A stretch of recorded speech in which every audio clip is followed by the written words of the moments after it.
Okay, welcome to another Real Lecture for 2021. We hope you're ready for another exciting and thought-provoking lecture. Now, before we get started, we'd like to acknowledge the Wadawurrung people of the Kulin Nation and pay our respects to their elders, past, present, and emerging. Tonight's guest is Marc Dixon from Marc Dixon Architect. Marc Dixon Architect was established by Marc in 1998 and covers many typologies and scales of work. Marc is an architect and lecturer at Deakin University who continually supports students and engages in design studios. Marc's lecture tonight is entitled Small and focuses on affordable architecture for those that perceive an architectural product may be out of their reach as part of this trimester's overarching theme, SMLXL, the Scales of Architecture. Now, before we begin, feel free to comment with any questions for Marc in the live chat that you may have while the lecture's going. And now I'll hand over to Marc. Thanks, Robbie.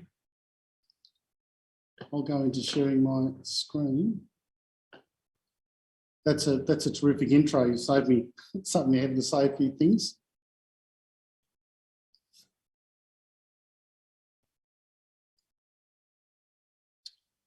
On graduating from Deakin, I had the good fortune to fall into a job at Edmund & Corrigan, and that set the tone for a lot of my adjusting of my manifesto as I was graduating from being a student into an architecture firm, and it was a really big learning curve there.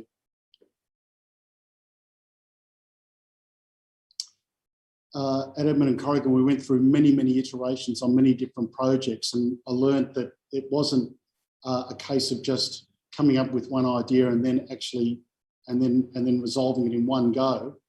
The ideas went through many iterations before they actually became to a final resolution, and were edited many times. And there was many considerations, including materiality as well as the context. Having the opportunity to work at this firm meant that Peter Corrigan also had an interest in set design. And so we were able to work on some other disciplines, but using the same tools that we learned in architecture to be able to resolve some of these things like set design and creating imagery and creating situations. So that was something that I took to when my kids were at school. Some of the parents had volunteers to help out with putting together the school productions. And in this sketch, you can see this is a design for some props. These are some designs for patterns of wheels for the props. And then there was also this idea that the panels needed to be arranged in a way to create the feeling of a set for a particular scene. And they had to be changed over quickly. And I'll come back to that, because one of the reasons why that time at primary school was important to me was because it meant there was an awareness of what I could do for people. I'll take you to one of my first projects, which some of you may have seen before, but this is a project for 3 women who bought a block of land down in South Gippsland, and all of their mates thought that they were actually crazy. This is the lovely ladies. Some of them are old Deakin students, and what they realised was that they couldn't afford to buy anything of their own individually. So they teamed up together to buy themselves a home in regional Victoria that they could enjoy. And it's on a cheap estate down in South Gippsland, which is on the edge of a rural zone. And it was the blocks of land were split up small, very small, and they were very difficult, because some of these blocks of land you had to actually treat the effluent on site. So that was a major challenge. I'm showing you some of these images because this represents some of the kind of architecture that's typical of this area. In fact, that particular house there is owned by an architect. And this is the kind of beach language that we've grown used to and that we understand as a as a sort of like, you look at this kind of architecture and you feel a sense of comfort and familiarity about it, despite the fact that it might be made out of asbestos.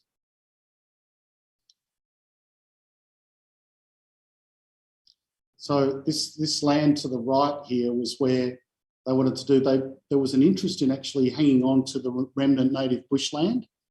And so there was a need to maximise the permeability of the site because of this problem with the effluent field. And then having a look at what the opportunities and constraints could be for the site. On one of the first visits to this site, I saw an echidna that was actually on the site. So that led me to thinking that perhaps I needed to worry about how the building should be touching the ground. So what is the spark that sets off an idea? What's the spark that sets off a project? How do you make the most with the least? How do you work with the context and considering the site and the existing surroundings?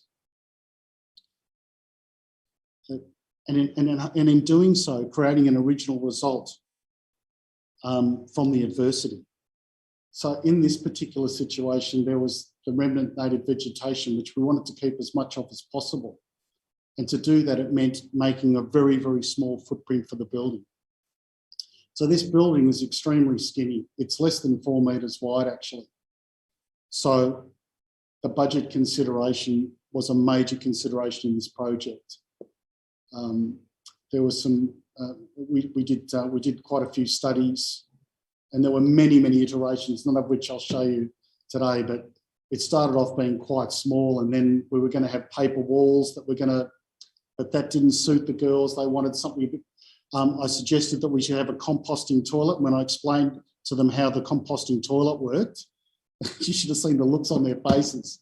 But we managed to keep a very, very small footprint of the building to maximise the permeability of the site, and therefore we were able to treat the effluent on site and actually disperse it amongst this remnant native vegetation. It's a very, very simple timber frame structure with sheet metal claddings. So you screw the sheet metal claddings on and it's finished. So in this floor plan, you can see here, the rooms are all equal in size. And as much as possible, we tried to actually avoid wasted space. And you can see we've got outward opening doors here to some of these smaller spaces to maximise the space within.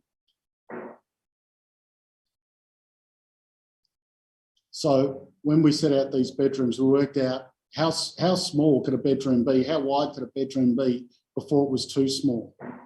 And I think if you have the bed and enough space to walk around the bed, the most valuable space in the bedroom is actually on the sides of each bed. Very minimal finishes to keep the cost down. Obviously, there was attention to orientation. That was one of the first things we looked at in this project. And the building is actually set east-west to maximise that north orientation. The living room's upstairs to take advantage of views beyond the site, but also to take advantage of the fact that you can look into the treetops from this north-facing window. This width was very, very carefully considered. So how skinny could the building be before it was too skinny? That was a major consideration because we knew that every square metre of building would equal cost. So we settled on an internal dimension of 3.6 metres, which is actually the same as a broadloom metre of carpet. Broadloom metre of carpet is 6 metres wide. You can see here that we've actually, there's just the joinery is just simple white laminate finishes, and the light fittings are just oversized light globes that were fitted into just an ordinary batten holder. This is the north-facing window, which is actually allowing winter sunlight to penetrate. And as the sun gets higher in the sky in summer, that sunlight penetration closes up. That view out to the west is actually handled with a large overhang to protect it from the hot sun in summer.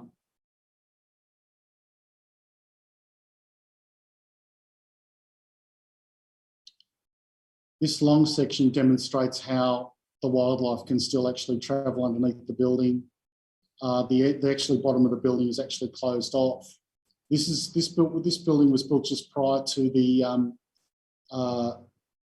2009 bushfires, so it doesn't have the same. It didn't have a bushfire attack level to it, but we were very, very mindful of the possibility of ember attack, and that's why we chose to have the kinds of finishes that we did on the outside. So there was a few scientific reasons as to why the building ended up the way it ended up.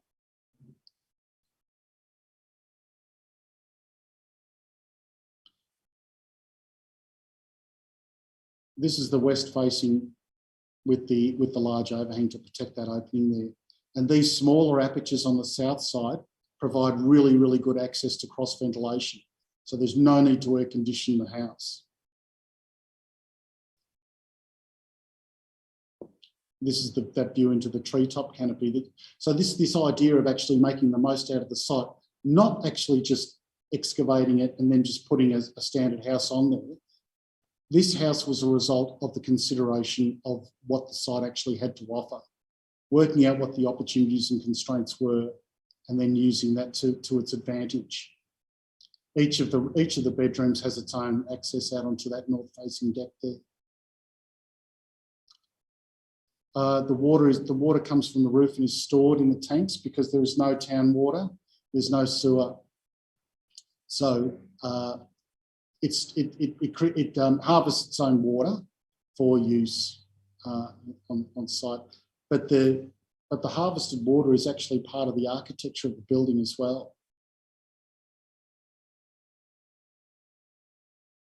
In this image, you can see actually the colour that we ended up choosing was a colour that we could get rounded up in the tanks, but also with the house.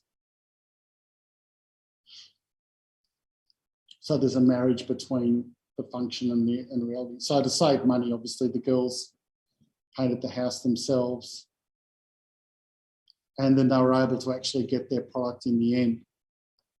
So that was that job went out for tender, and I had all sorts of trouble trying to get a local builder to do it. One of the tenders came in extremely expensive, and another one came in quite reasonable. So at that time, the tender process worked very, very well. It's funny because one of the apprentices was in the local pub, the Tarwin Hotel, and another builder picked a fight on him because he thought he was moving in on his territory. And I asked him who the builder was that picked the fight, and he told me his name. And I said, I asked that guy to quote it, and he didn't want to quote it. So I don't know what was going on there. So this project, it's funny, the smallest projects in the office have probably been some of the most successful. Again, this is a project where, it would have been lovely to give you all a dream sequence of what jobs are like. Talking about just the idea, a sensation, I don't know, a fragrance, but unfortunately I'm just giving you an ordinary kind of looking presentation here. But with this project, this sort of circles back to the primary school play sets that I did, because this job was done for a single mother at the school who had a marriage breakup at that time, then went out with this other bloke and fell pregnant, and so she was already had to downsize to this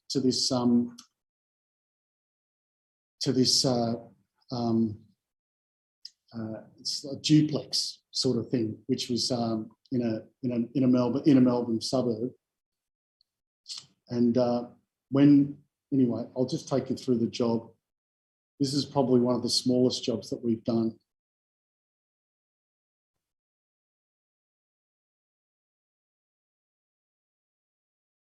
That's the building. It's a duplex. There's actually more than one residence contained therein. And Penny had the boys sharing one room, and then she was sleeping in the other bedroom. And you can see the context here. So this is the duplex here.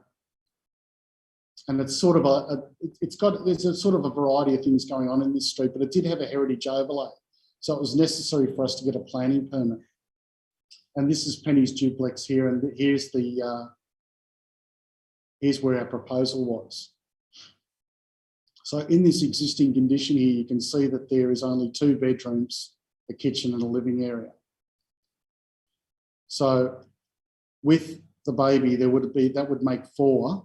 So the 2 boys and then the baby girl. So there was a problem straight away. Penny would have had to share the house, or the boys would have had to share with the baby, and that just wasn't going to work. The kitchen was very, very run down. Very run down.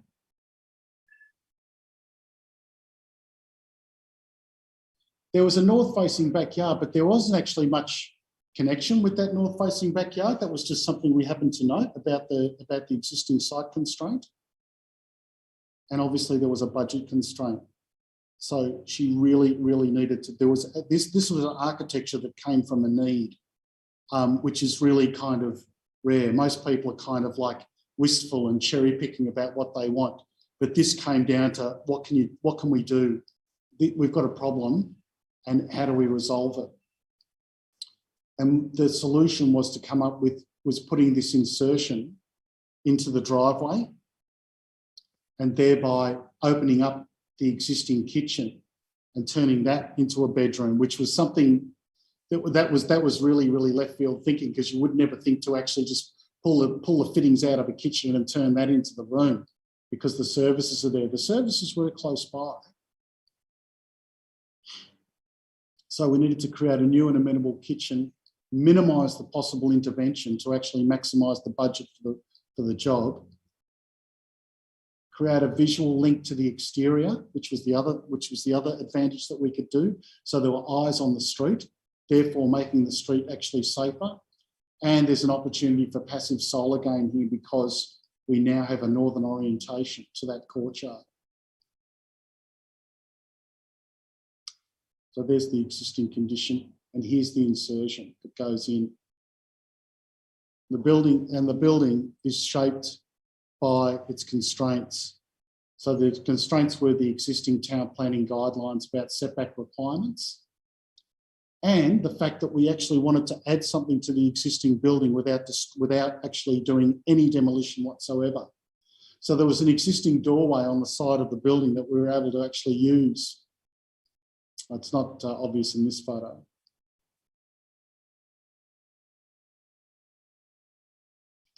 That's Penny's kitchen. It's just terrible.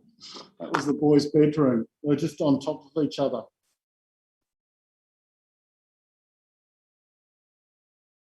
And here's the insertion. So there was an existing doorway out onto the driveway there, and we just built that there without actually destroying anything. So the roof line comes underneath the existing eave, and then this heightened setback requirement as far as res code goes.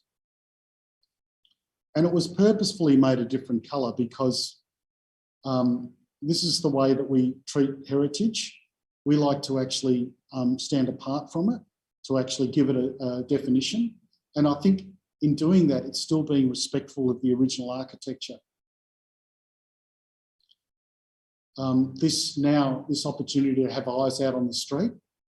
And in the first few months, Penny said that she had people, she started meeting people in the street that she'd never met before, because of this this possible interaction that they could have. You can see through there the eyes on the street. Just very, very minimal sort of joinery, very, very simple finishes. But we're able to, just with the use of black and white tiles, to create something that was dynamic and set it apart from the rest of the house. And it certainly gave Penny a bit of pride in it. And the builder was fantastic. This got built for, I think it was $45,000 at the time, which was extremely cheap.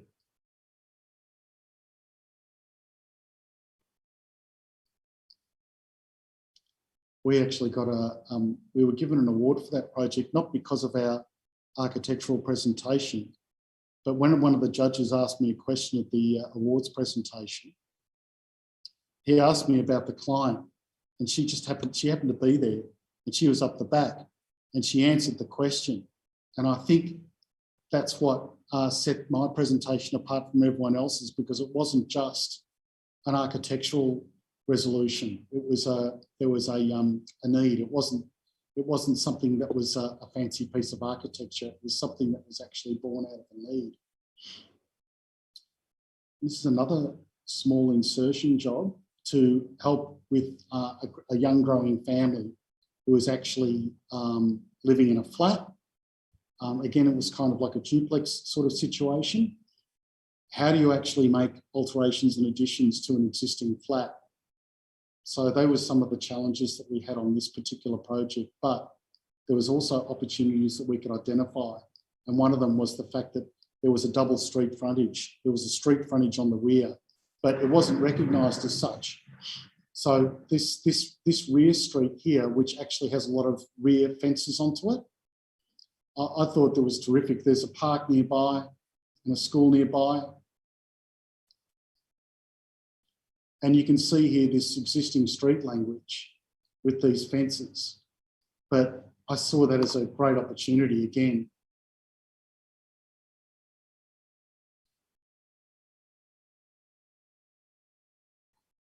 Hello.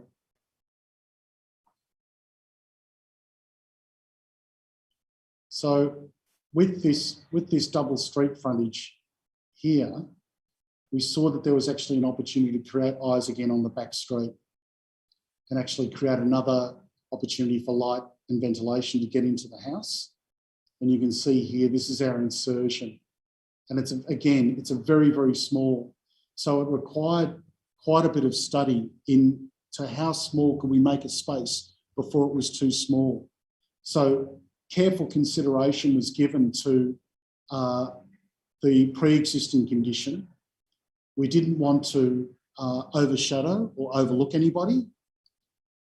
And so this very, very skinny insertion was used to come in here to minimise any overshadowing to this other neighbour over here. It also meant that we could provide for a small outdoor space that was also off the street. And here's our little gate off that little back street here. And the idea is that the kitchen now pushes up into this space, and then there's another opportunity to have eyes on this back street. Having eyes on the street added to the security of that street. The private open space was transposed to this upstairs area, and then the boys get their own bedroom upstairs. And this is the section. A separate bathroom, a separate bedroom, a laundry under the stair, and then this new kitchen out onto this back street. These are some initial sketches with this idea of this back door coming right up to the streetscape with this large picture window.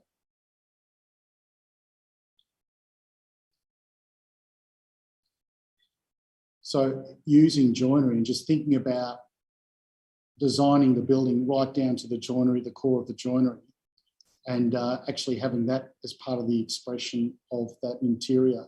So there's probably not enough room to put a table in there, but there's certainly enough room to sit in the back corner and have a cup of tea. So this joinery was very, very carefully designed so that it was at the right sitting height, and then a backrest, which also melded with this windowsill. So as you sit there and have a cup of tea, you can put your arm up and you can actually be almost out on that street area. And we used colour to help with the definition and vibrancy of that small space. So there's 5 metres of benchtop in this kitchen.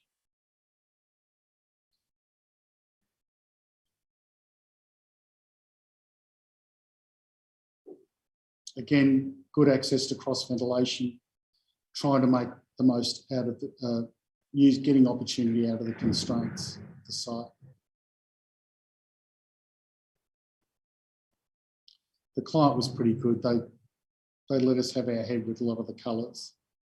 Again, the light fittings, just very, very simple, cord and bulb.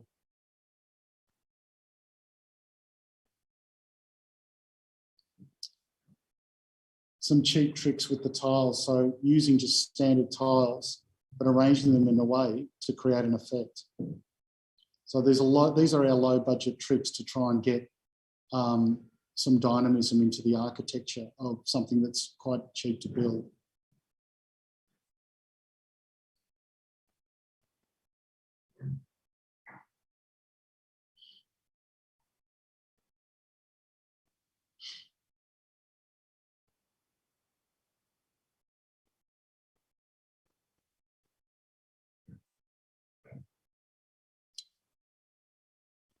This is the house at the front, and that's our insertion for the boys' bedroom at the top.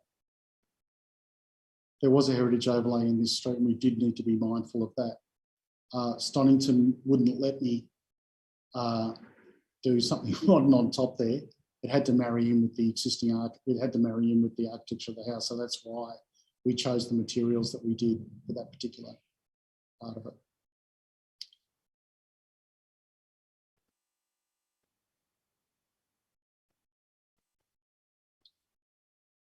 Oh, these are some of the working drawings for another addition that we did on top. So as their family grew, there was a need to add another bedroom. So we did turn this outdoor space into another bedroom. I don't have any current photographs of it because of lockdown, but this was the insertion that actually went on top. Okay. So I'll show you this job because, again, this was an alteration and addition, which is a lot of bread and butter of our work, to an existing residence that was actually quite beautiful. I actually didn't want to touch the residence at all. It was an old brick veneer house that was actually quite beautiful, you know, in suburban Box Hill.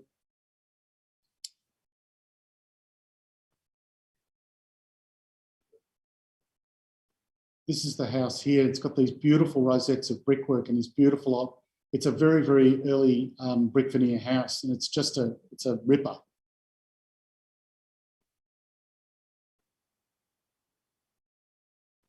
Again, this street actually had a heritage overlay, and I used this video to demonstrate to the heritage consultant at Whitehorse that the new architecture is actually sitting remote from the existing building. So the idea is that you don't actually interrupt the existing architecture of that streetscape. There's the existing lean-to at the back here, which we removed. So it's the old bring the toilet in, push the kitchen out. And this is our insertion at the back here.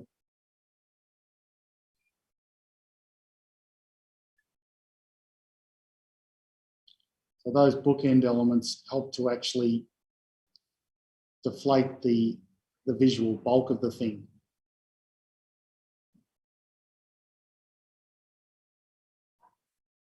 And this is the resolution at the back.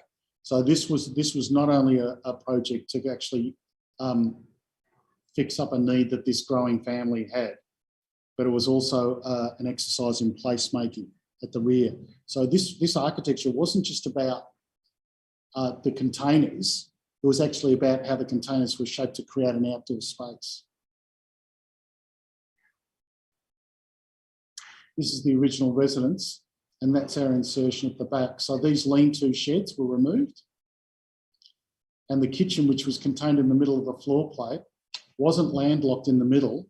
We brought it out to the outer edge to create this extended family space. And the existing residence remains unchanged. They had a cute little bathroom, which we took a little bit of inspiration from when we were creating the new bathrooms.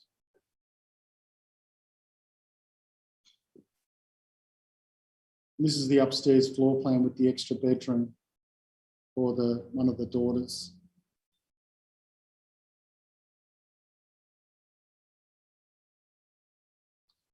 So that's it there. And I think, I know it's contrasting against the original architecture, but I feel as though, I think it has to. I think if you try to actually recreate what was there, it's sort of moving into kitsch. Not that I'm scared of kitsch, but I just feel as though when you're actually building for the architecture of the time, it's sometimes the right response to actually get context through contrast.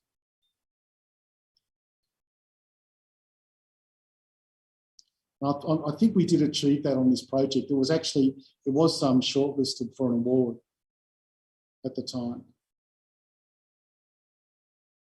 This use of recycled timbers. These are actually old ceiling joists that are cut in half, and then we kept the rough sawn bit and the dressed sawn, and actually got the carpenters to actually turn them around in alternating patterns to mimic the sheet metal claddings. This metal awning is set to the winter sun angle at midday in June, so that there's this ingress of sunlight deep into this floor plate here. But in summer, there's no sunlight. No sunlight is allowed to hit the glass by having that. This is actually the east side. These large doors open up so that you have that inside outside. Melbourne's actually quite temperate. There is a need perhaps for heating in winter. I don't believe that there is actually a need for cooling in summer, and we're constantly fighting the clients on this, but there is a perception by the clients that they need to have air conditioning. But it is something that we do talk to clients about on every single job. Heating and cooling is a sometimes forgotten sphere, but it's such a big deal because having good access to cross ventilation, these windows up the top actually open up to allow hot air to exhaust and to create a flow through within the house. So there's a remote control button down here that opens up one of the windows. And this is the landlock area in the middle of the house, now becomes a powder room. They were quite keen on renovating the existing bathroom, but we didn't really want to touch the existing bathroom because it had these wonderful terrazzo finishes in it. So we said, well, let's just create a separate powder room near the bathroom, and that will solve the problem. And so we used the beautiful colours which were contained in the original bathroom, and we used that just to set it off in some of the other bathrooms where we could create different themes for different parts of the house. So this is the young girls' bathroom. This is a site instruction to the builder. And here's the original bathroom that we were using for inspiration. It's got this sort of wonderful, would have been trying to destroy this. It's just got this wonderful tonal pattern of concrete and tiles. And this sort of mottled tile, I think they must have been made by artisans because they look like they've actually been hand glazed and then fired. And then there's this sort of strange looking proscenium arch over the bath. There's a certain celebration in this. And I guess this is only a few decades after most Australians actually had a bathroom. So I guess it was kind of special. Here's some of the built-in joinery. The kitchen, rather than actually a galley or some sort of place that's actually off to the side, is now, in most projects now, becomes a lab table. It's remote from the walls. It moves into the middle of the space and becomes a hub.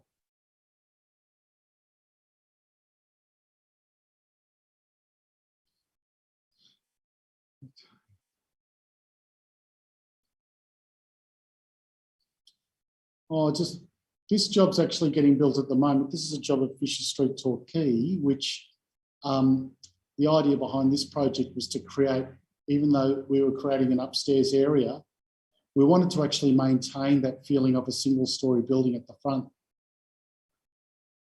So the design of this building meant that we were able to, again, concentrate on that north orientation, create a space, create an outdoor living space as well, and then have another space on top, which is a bit of has a deck which looks out towards the ocean. these protruding dormer windows act as sight screens to avoid overlooking of the adjacent neighbours. And these deep set reverse dormer windows create the opportunity for cross ventilation and views beyond.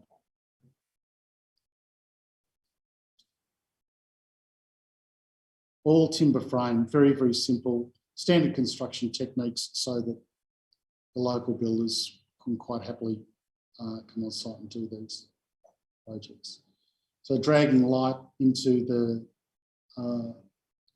floor plate, so utilising those sight screens as a way of actually periscoping light into the middle of the floor.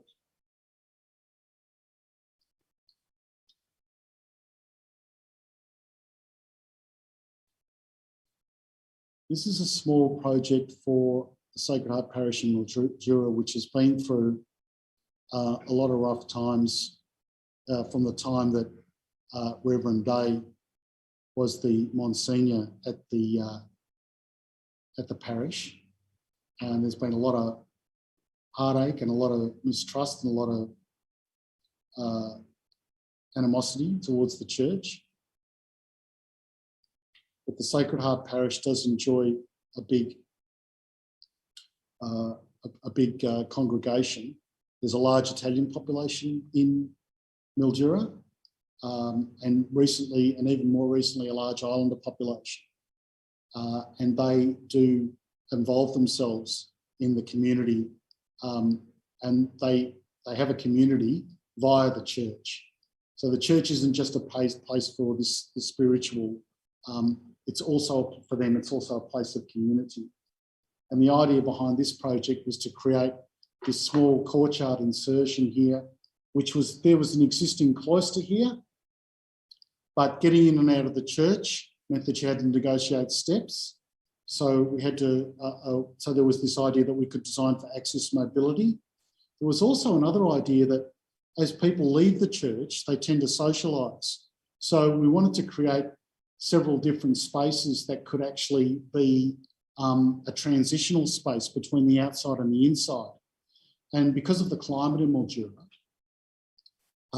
that required a little bit of extra thinking because we really needed to provide shade. So there's this existing gallery here and this existing courtyard, which was nothing, it was just a concrete courtyard.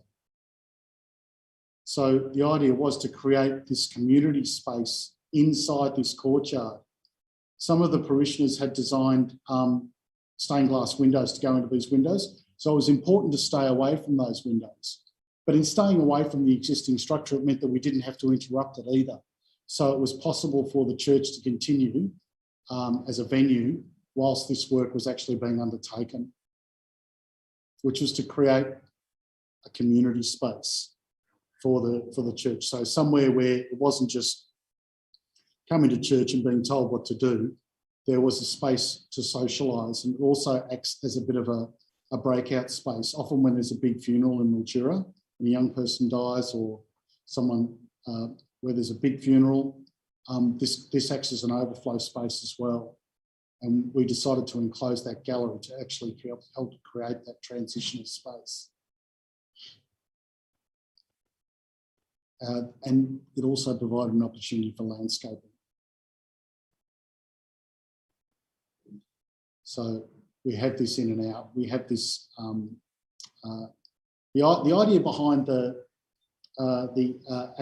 design for access and mobility wasn't just to create a ramp to say, oh, there you go, here's a set of stairs here, there's a ramp over there. The idea was to actually make it seamless so that it didn't seem like that there was this transitional ramp. So this idea that you actually create something for a wheelchair, this wasn't forefront of our mind. We wanted to create a social transition space between the outside of the church and the inside of the church. And that, to me, fitted in with what the parish priest wanted to do. He was quite keen on creating a stall area out here on the outside. So it's a small insertion piece of architecture. The heritage advisor, he was terrific. He thought that we'd handle this quite well. So there's a strong, it gets quite hot in Mildura, but we still wanted to actually maintain light getting into this space. And the way that we maintained light getting onto these windows at the back and to get it into was to create an inverted butterfly roof. So it's lower towards the original church, so light can still come through the stained glass windows. And then these highlight windows above the existing structure allow light to get into our new space. And outwardly, it doesn't really change the look of the church. And you can see here, this is the original church. Here's the presbytery, and this is the little insertion here.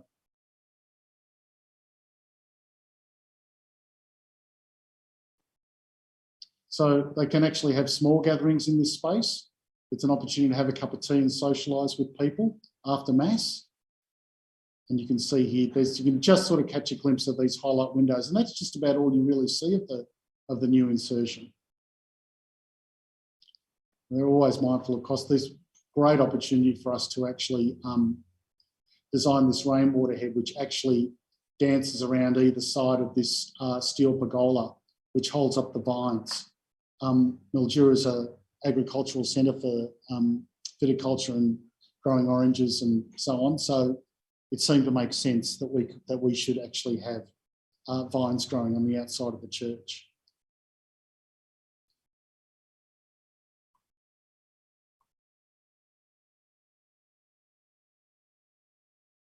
Oh. This is the new steel pergola being inserted. This was a very, very important part of the transition from outside to inside. The enclosing the existing gallery space inside, and then the inner sanctum, which is this new communal space on the inside. And these are the vines now that they've sort of matured a bit. So the idea is that as people are moving outside of this church, there's opportunity for them to have chance meetings and discussions.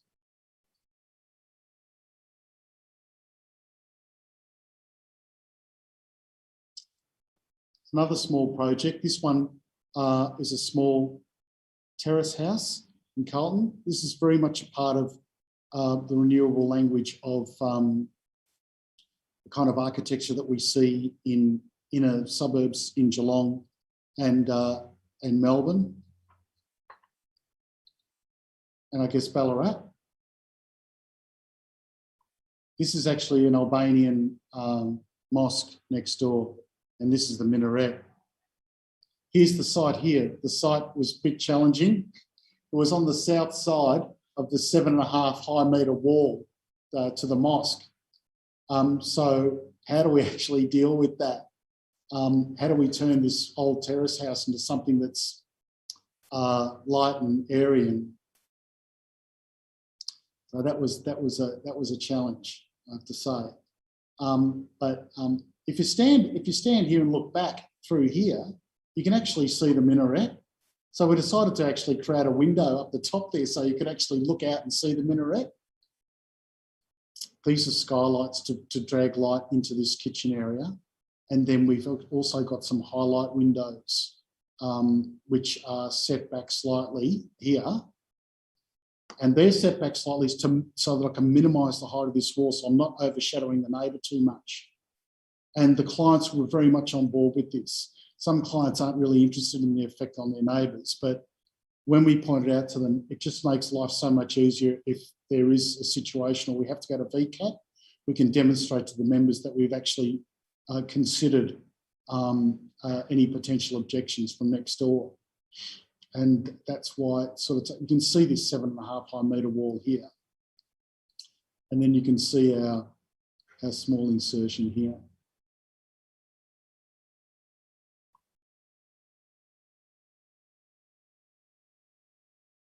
That's the bike shed. Now, this ceiling is very, very low here, but it doesn't matter because we've offset it by having an extra high ceiling over here. And this south-facing highlight windows allowed us to get that light in that we needed to get into this space So that 7.5 high metre wall is actually on this side of the building here. So that you can see here that there's no wasted space. There's space either side of the island bench, and then there's enough room to sit and enough room to walk past, and then that's it. So we've used the circulation space as part of the living space as well. And this zinc table fits in neatly underneath the island bench, but it can actually be pulled out.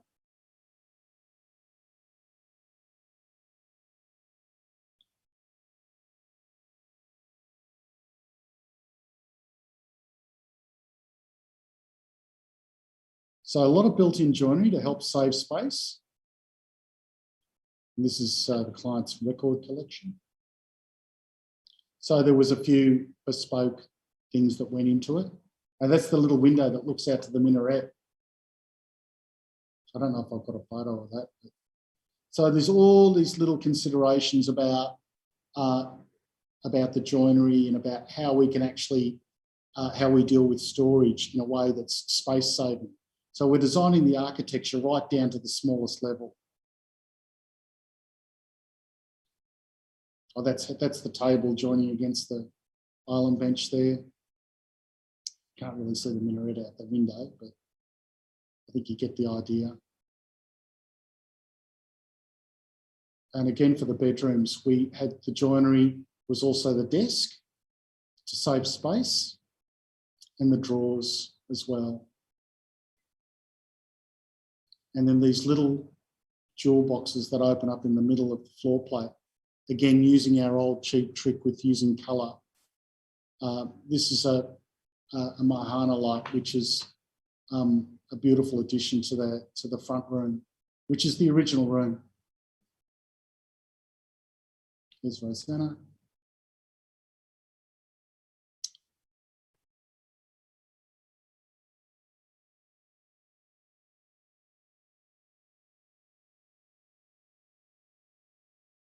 This idea of just getting standard tiles and creating almost like a fabric kind of pattern with it is something that we often dwell on in the office. We can get a lot of dynamism just by using a palette of cheap materials. And there's that minaret at the front. And this was the original 80s edition, which we added on to. We've put some new joinery in there and new light fittings and a skylight. So that skylight was also openable as well, so that there's good access to cross ventilation no matter where you are in the house. We feel that's important. That's why we kept the courtyard here, to make sure that we still always have good access to cross ventilation. And this is the little bike shed at the back.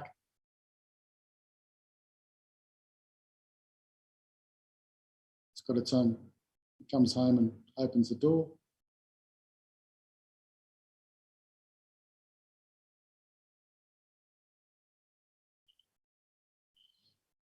This is starting to get very small now. This is a design for a vine pergola.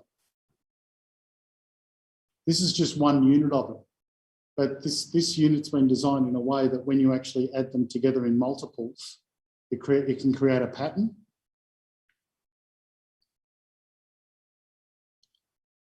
And these are the architecture of the plates and the design of the shop drawings is very, very important about how all of that works. So these plates are actually the secret as to how these units can actually be bolted together all in one go. So the idea is that the client can actually, we can get these pieces made up and the client can then construct these on site, put them together. It's almost like a kit of parts. And the arms go up and then the arms bolt together. And when they're bolted together, they get strength from one another when they get triangulated. Oh, sorry, there was supposed to be another image with the vines on it. Didn't make it in there. So you can see here, once you actually repeat this structure, you get this sort of dynamic looking structure, almost like a tree structure. But the idea is that this provides deciduous plantings so that you can get that shade in summer but still allows the sunlight to come through in winter.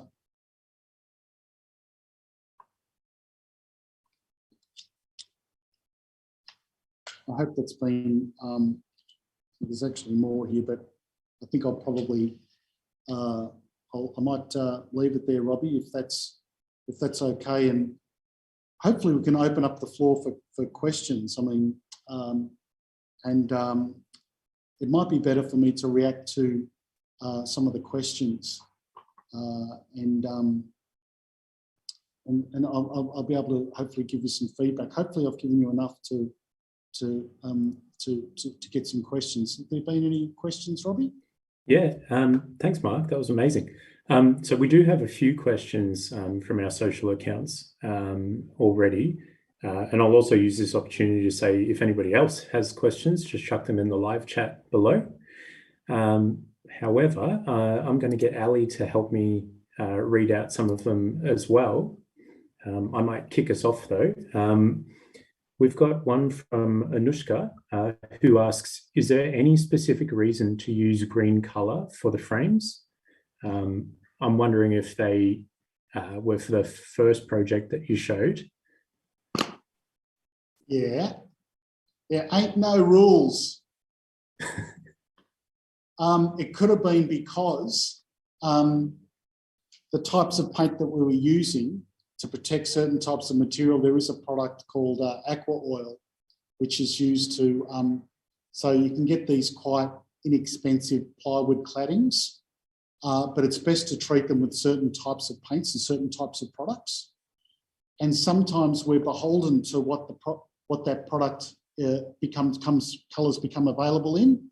So we look at the suite of colours that are available, and then we actually start to build a palette here in the office. And so it's the colours, they look simple, but they are considered and they're very, very purposeful. So they're actually based on what materials are available at the time. And what we tend to do is we tend to go with, well, generally it's timber frame, which is obviously a cheap and fast construction technique. And that's partly because most builders are actually, their basic training is carpentry.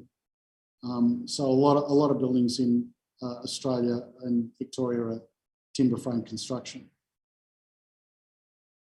And then that tends to lead to lightweight claddings. And then those lightweight claddings are available in certain colours. And then we will select from that suite of colours that are available. So no, Shmega, there's no special reason as to why it's not pink, or although we did use pink on a project in Camberwell, and somebody did ask me when they were going to paint over the undercut. And I said, no, that's it. That's the colour. Okay, thank you. The next question is from Katie. She said, thanks for the lecture, Mark. Across your heritage projects and extensions, you have discussed the importance of standing apart from existing work. In your opinion and experience, is this the best way to respect existing buildings and avoid cliche? Where we can, that's right.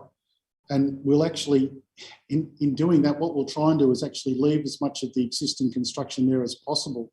We use that as a first standpoint. Often we'll go to a project and there's this, the client wants to knock through a wall here, knock through that and create another big space here. And sometimes that's actually not the right answer. Sometimes it's better to actually spend the money on refitting what's there, because you can modernise the building by carefully considering the joinery. The joinery is a really, really main part of the architecture. And in the last 20 years or 30 years, the joinery component of the projects has actually been one of the things that's actually grown the most. So when we first started, we might have spent $7,000 on a laundry and maybe $15,000 on a kitchen. Now it's like $90,000 worth of joinery, because there's everything from the built-in wardrobes to the side table as you come into the house, where we're looking to actually put that architecture in. And that makes sense from a point of view when you haven't got much space. Okay. We've got another question here from our friend Lana Van Galen. The Sacred Heart insertion is a great example of a design response that is informed by analysis of existing hierarchies and values and contemporary requirements and considerations of light and climate.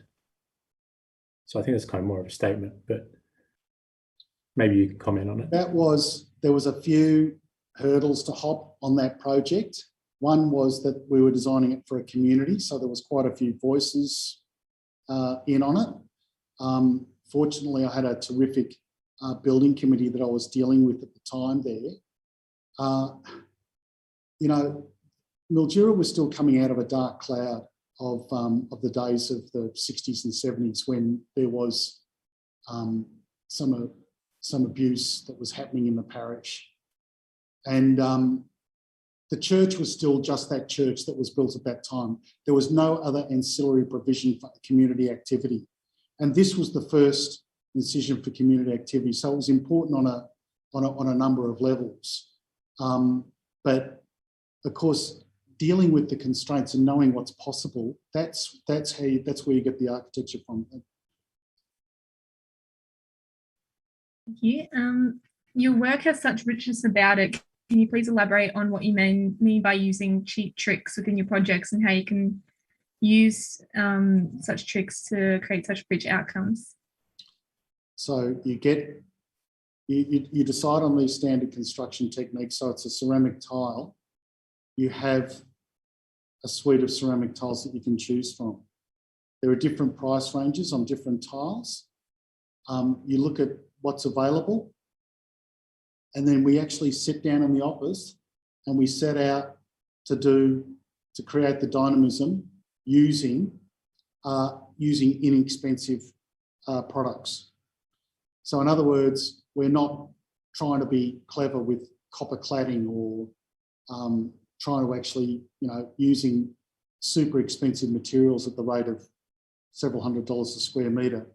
We're using a standard construction technique by recognised trades like a tiler, like a carpenter, like a plumber. So the standard trades are going to be on that project anyway.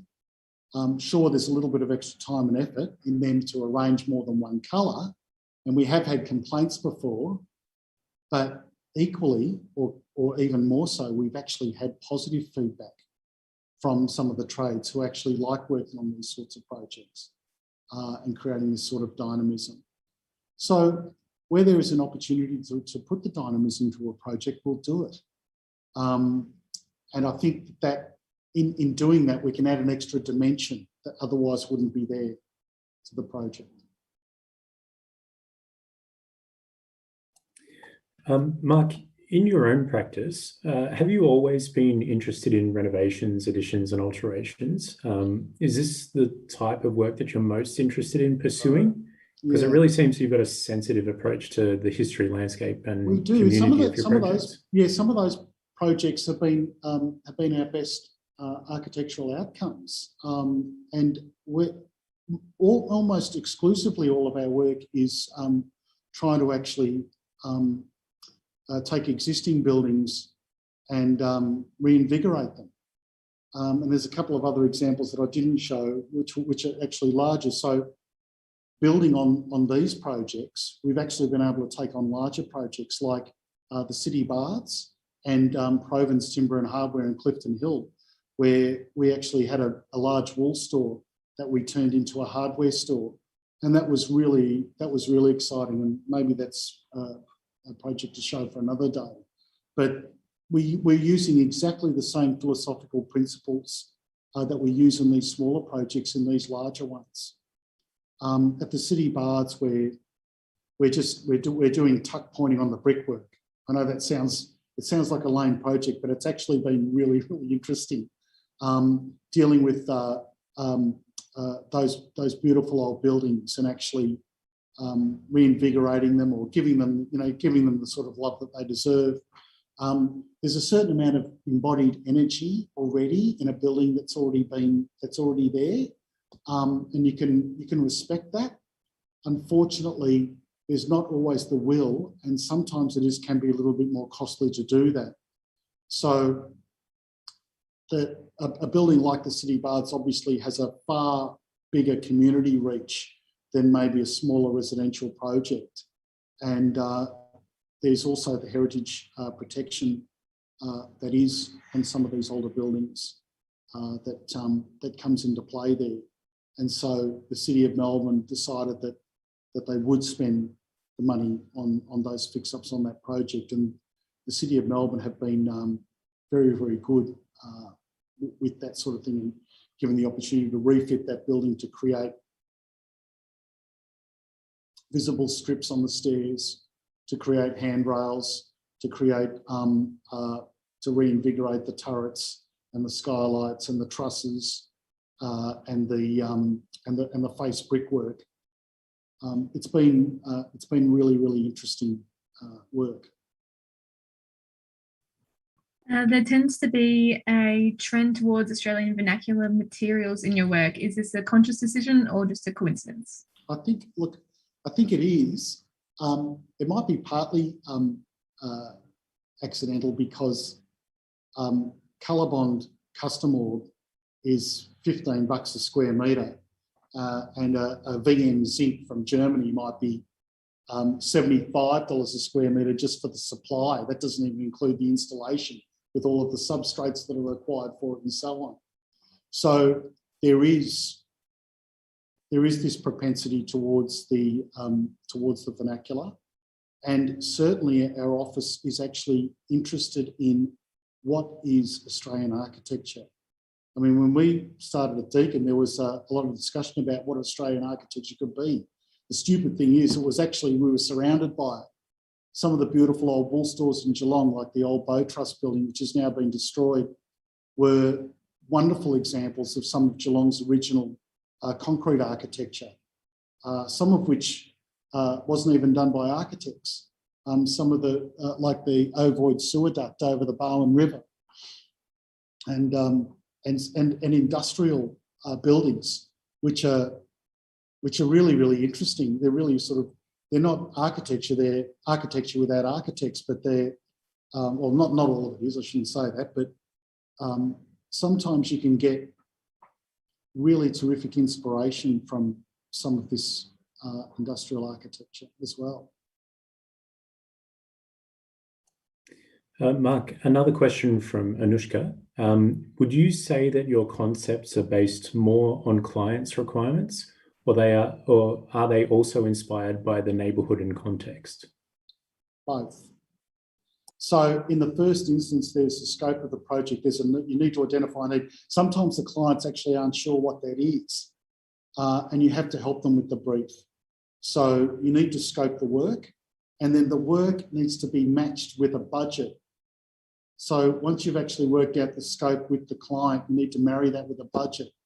So there's several layers of challenge that come into play that may or may not affect the architecture, but it may actually affect your decision-making along the way. So whether you decide to go down one route when it comes to construction, you go down one route when it comes to cladding solutions, these sorts of things are very, very well considered. And it's not just, the end result is actually a combination of a number of factors that come together, which are sort of probably too complicated to go into now, but I think you sort of understand where I'm getting at. There's not only the client's requirements and maybe what we might perceive them to be. There's council requirements, there's regulatory requirements, there's safety, there's engineering.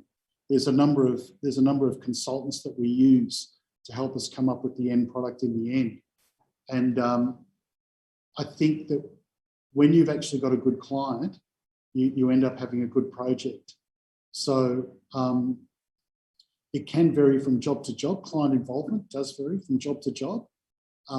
And sometimes there might be a bit too much involvement from the client, which can create a lot of extra work. But we all get there in the end, and it's actually incredible to know the amount of how you need to be able to deal with people and personalities and institutions and administration and councils. Just last week, we had to attend a building appeals hearing for a project, which I was going to talk about just briefly, but I didn't get a chance to because the neighbours had objected to what we were proposing. But that was a really interesting, it's an interesting discussion for another day. But there are so many factors that can come into architecture, and you get attacked from so many corners. It's hard to know where the next thing's coming from. But hopefully that answers your question. You talked about having eyes on the street. It came up in several projects. Why do you think it is important to visually connect with the street to internal spaces? Do you think moves such as this can improve our communities? I do, definitely. I think that having the connectivity between the street is sometimes what's missing from our cities and our villages. Having a connection to the street means that there is a 24-hour security on that street. It means that when other people are visible, there's a connection there. Whether it's being in the town square and being able to see into a room where there might be a council meeting happening, there's this idea that there's a sense of connection, even though there isn't one. And I think that's where architecture can make a little bit of a difference, where there's nothing worse than seeing a supermarket with a blank wall onto the street. It feels like such a waste. The liveliest edges in our towns are those street edges. They're probably the most successful. And in some cases, they're more successful than the fake street edges of the shopping malls and so on. And these streets are obviously there 24 hours a day. So having not only activity along the street edge, but also having residential eyes means that there's actually the streets are secure for longer periods of the day.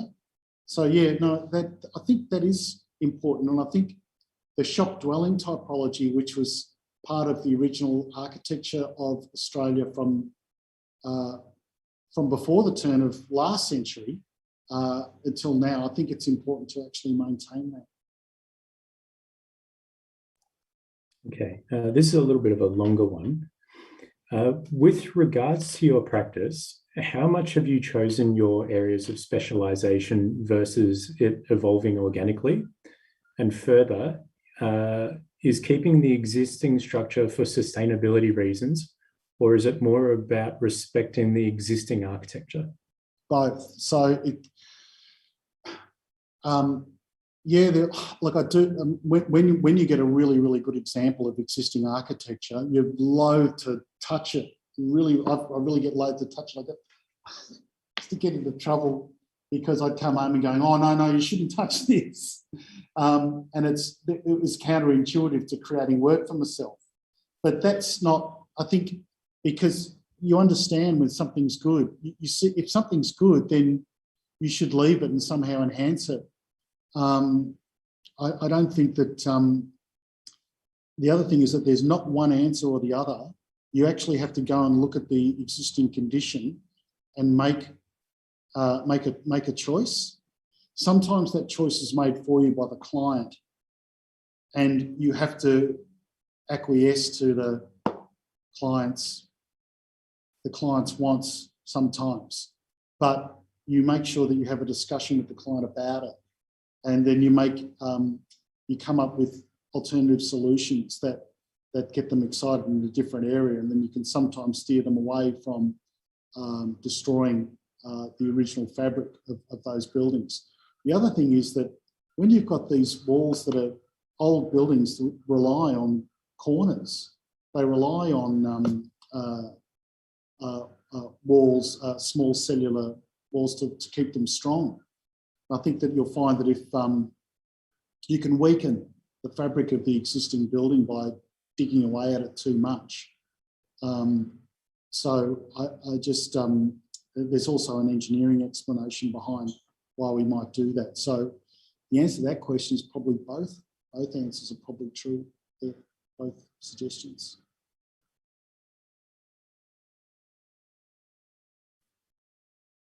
Another question is from Lana. Your projects have some unique use of colour. Do clients request or do you convince? Oh, well, no, I don't think the clients do request it. It just sort of happens to them as the project's going on. I don't know, maybe sometimes I might get projects afterwards because clients see that.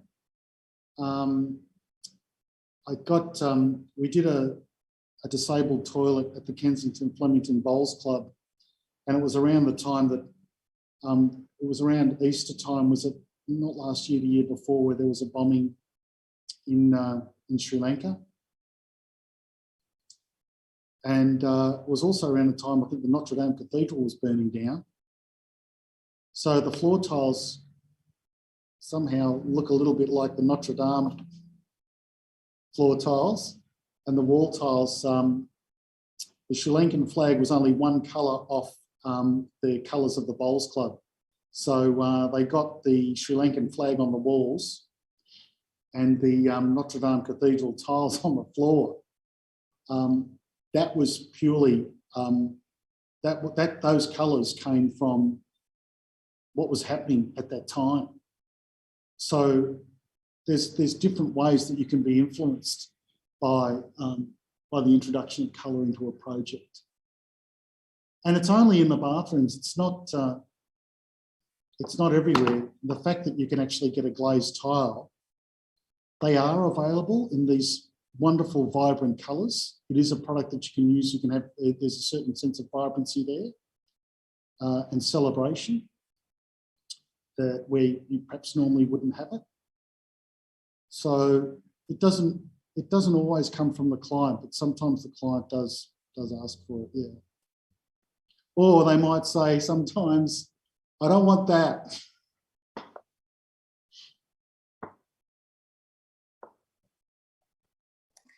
Okay, another one from Katie, more of a comment than a question. There's something about architecture originating from need that you discussed in the Pennywise project that has its own poetic character, and I think it's a great inspiration for students. I think so, and that was, do you know what? It's almost probably one of the best jobs we've done for a couple of reasons, because we were able to get Penny out of a scrap. And the funny thing was, it was just one of those things where my wife was going, oh God, not another bloody love job. But it was good. And she was so grateful. And those words that she expressed at the presentation to the jury, I think that's what got me the commendation for that project. Because I know that the other two, there was two judges on that panel that didn't think that that was architecture enough to be architecture. Whereas there was one who was a more senior judge, I think it was Neil Masterton, who's I think he's the director at ARM. He thought differently, and I think precisely because he heard the client's words come out of her mouth. And I probably thank her for the presentation where she was able to actually express the idea and the sensation. And I was just showing him what the architecture was, which is boring. Okay, I think this is the last question. Your lecture tonight, being titled Small, seems to have some rather big ideas. Directed more to students, what are some other small principles that you suggest using in order to create big architectural outcomes? Gee, that's a big question. It's a big question for small. There's many architects that actually use their philosophical and design principles and experiment with smaller projects. And sometimes you can see it in bigger projects. So when you've got someone like Romberg, Boyd, if you think of the NG, the National Gallery of Victoria, and then you think of the Courtyard House in South Yarra that was done by the same architect, you can see where they were experimenting with these big ideas on these really, really small projects. So the fact is that if you're starting off as a young architect and you are doing house extensions, these are something that could carry you through your whole career. Or they may be a philosophy or a manifesto that you build on with your smaller projects that you then take into your career as you go on and you develop as an architect. So I think those small ideas can translate to bigger projects, but it just goes to show you that the architecture doesn't just stop at some kind of urban gesture or some kind of monumental structure. It's actually right down to the paving pattern and the door handles. So, and the built-in joinery and the little built-in seat that you create next to a window where you get a view. I think it's a holistic approach.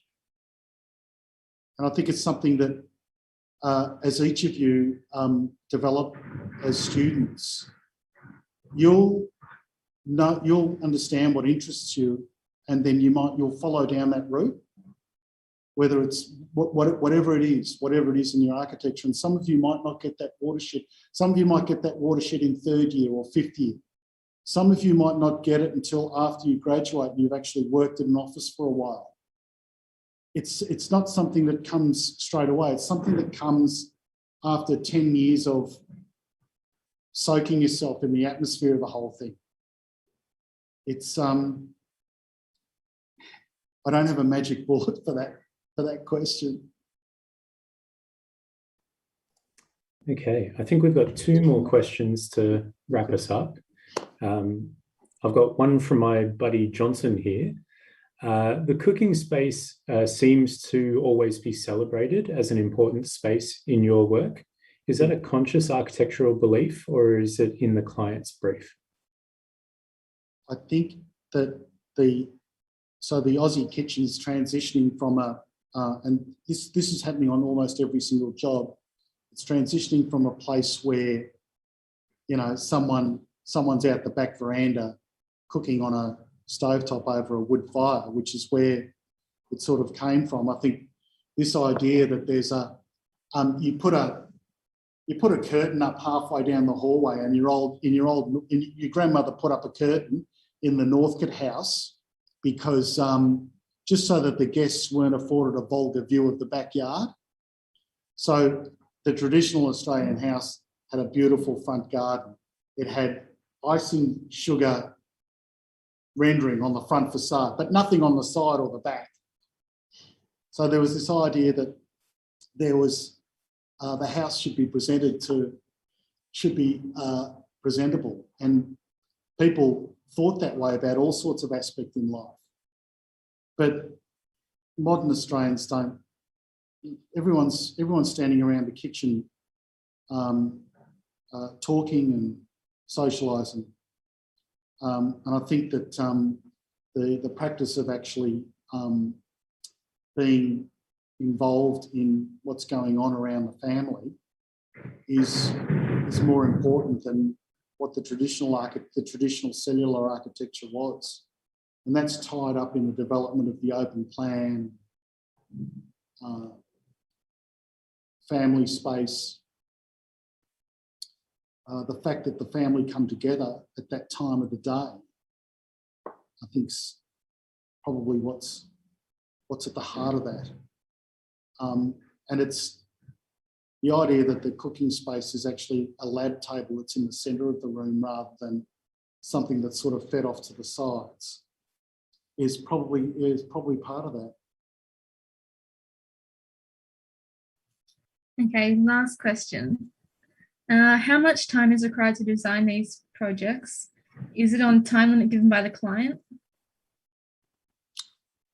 Ellie, just say that again. Sorry. Sorry. How much time is required to design these projects? Is it on time limit given by the client?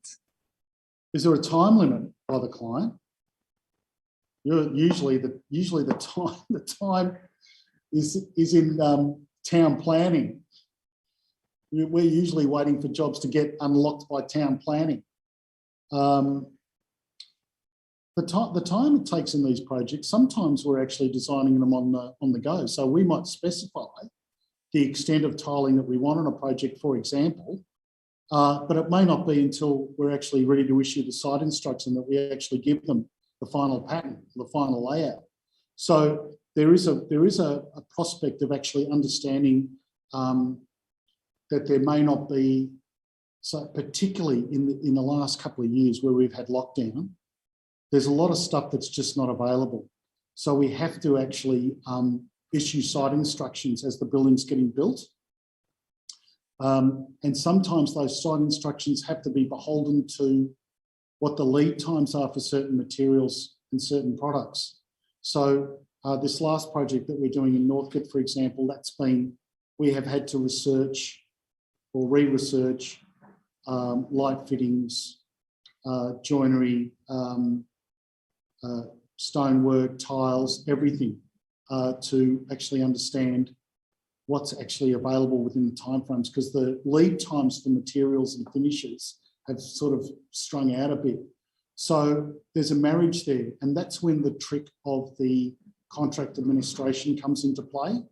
So these designs aren't necessarily fully designed on the working drawings when they leave the office to get priced. They are the result of a site instruction that's issued to a builder while it's actually getting built.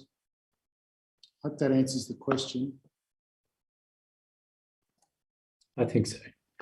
All right, now it's time to finish up for tonight. So I'd like to thank Marc again for joining us here for another Real Lecture.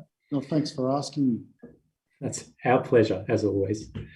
Now, next week, for our final lecture of 2021, we have Andrew Tucker and Wesley Perrott from Cox Architects. So make sure you keep an eye on our socials to stay up to date.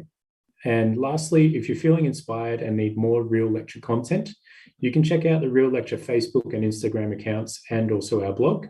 And you can watch previously recorded lectures right here on our YouTube account. And that's all from us tonight. So we'll see you next time.